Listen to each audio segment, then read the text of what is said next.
What no one tells you to prepare for after birth is you. You've probably read up on labor stages, stocked your baby's dresser, and maybe even prepped some freezer meals because that's what you do. You plan ahead, you manage moving parts, you set up systems that work. But recovery doesn't come with a built in system, especially not for someone like you. High functioning, often overlooked, and expected to bounce back while quietly unraveling behind the scenes. Let's fix that. I'm going to walk you through exactly what I share with my patients, what to prepare before the baby comes, so you're not building the plane while flying it. Okay, let's talk about point number one. Prepare for bleeding that lasts longer than you expect. So in the hospital, we call it lochia, but no one uses that word with moms because they think it sounds very clinical. So instead, they say, Mom, you'll have some bleeding.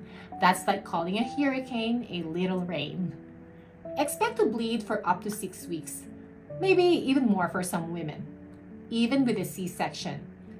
And it won't just taper off neatly. It can stop, come back, get heavier again if you overdo it, and no, your body doesn't warn you first. So here's what I recommend to every patient before discharge or before they go home from the hospital. 1 full bathroom kit per bathroom, some peri bottle, heavy pads, extra mesh underwear, that lovely Victoria's Secret you get from the hospital. A separate bag for daytime. You'll change supplies more often than you think. Some soft lighting because straining under overhead lights doesn't help the pelvic floor. A stool softener and gentle reminders to slow down. Bleeding can increase again around day 10 to 14 when the healing placental site begins to slough off. Most moms panic, but it's expected if they've been informed. Your uterus is doing controlled trauma repair. Don't ask it to perform under pressure. If the bleeding picks up after you've been active, that's not a setback. It's feedback. Your body saying, give me a beat. Point number 2. Expect an emotional rewire, not just baby blues. Around 72 hours after birth, your estrogen drops about 100-fold. That's not a typo. Your endocrine system rapidly recalibrates to postpartum hormone levels. And for many moms, it feels like standing on shifting sand. You may cry over a missed lunch or feel hollow while holding your baby. That doesn't mean you're unstable. It means your body is doing exactly what it was designed to do. But no one prepared you for the intensity of it. The combination of hormonal withdrawal, cortisol spikes from birth stress, oxytocin swings from feeding, and complete sleep fragmentation creates a potent emotional soup. Even moms with zero mental health history can feel unrecognizable to themselves. So, what can you do to prep now? A system of check-in texts from 1 to 2 people you trust, not just drop-by visits. A journal, even digital, to track mood and sleep. Safe language to say out loud, I'm not okay right now, and I need space or support. You don't have to feel grateful 24/7 to be a good mom. Feeling strange doesn't mean you're failing. It means your system is in real transition. Okay, point number 3. Don't plan to sleep when the baby sleeps. Design a sleep plan. Here's what happens. Around day 3, milk comes in. You're engorged. The baby cluster feeds. You've been up since 4 in the morning. And someone says, just sleep when she sleeps. But your brain is on fire and the mental to-do list is so loud. You lie down and, of course, nothing happens. From a regulatory perspective, your sympathetic nervous system, your fight or flight, dominates in postpartum. Add in the adrenaline from labor, interrupted circadian rhythms, and the stress of infant care. And your body simply doesn't drop into restorative sleep. What you can do instead? Well, plan on protected 4 to 5 hour sleep window daily or every other day if it's possible. Arrange help during the baby's longest nap. Often that usually happens in the morning. Use gentle sleep aids like magnesium or some ambient noise. Sleep isn't something you stumble into postpartum.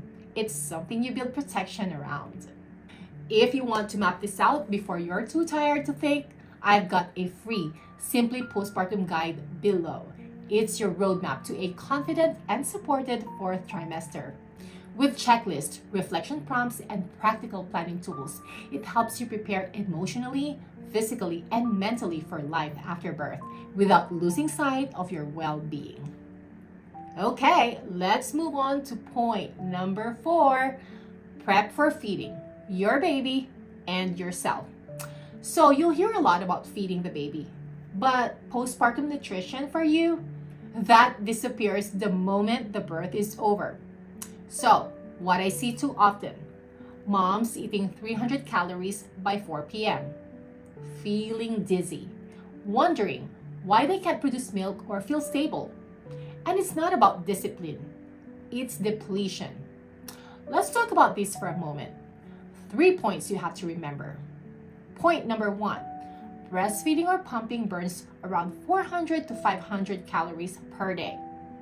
Your iron levels often dip after birth, especially with blood loss. Dehydration impacts mood, milk, and muscle recovery. So, what can you do to prep for all those 3? First, one-handed snacks in every room. Prep 4 to 5 meals that can be eaten lukewarm or cold. Smoothie kits or hydration stations where you feed.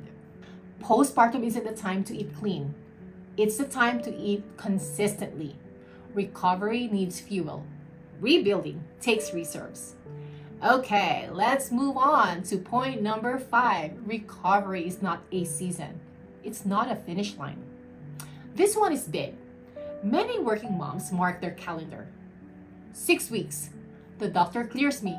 I go back to normal. But here's the truth. There is no magic at 6 weeks. It's simply when we check for emergencies. It says nothing about how strong your pelvic floor is, how mentally regulated you are, or how much you're sleeping. Research shows full physical and hormonal recalibration often takes 3 to 6 months or longer. The fourth trimester is not a myth. It's a physiological and emotional extension of pregnancy. Okay, let's dive in deeper. What can you do to prep? A recovery plan that spans 12 weeks, not 6. A return to work strategy that includes flexibility for energy dips and hormonal changes. Some grace in your calendar, fewer social plans, and more margin. If you're already high functioning, you'll be tempted to jump back in. But healing needs pacing. You deserve time to re-enter with intention, not urgency. The truth is, postpartum is not an afterthought. It's the next big chapter, and it deserves to be designed with care. You don't need a perfect plan, but you do need a plan that centers you, your body, your energy, your voice, so you can show up for your baby from a place of strength, not survival. That's what preparation really is. Not pressure, but protection.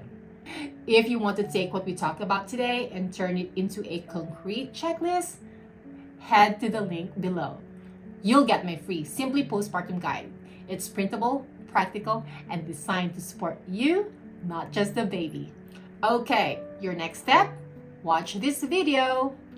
This breaks down the stages of lochia from bright red to yellow to white, so you know what to expect each week, what's totally normal, and what might be a red flag.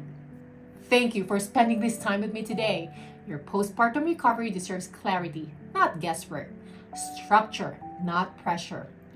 If this helps shift how you think about what's coming after birth, I'd love for you to subscribe and join our growing community of thoughtful, capable moms preparing with intention. You'll find your free checklist and next steps in the description below. I'm Sherry, and I will see you in the next one.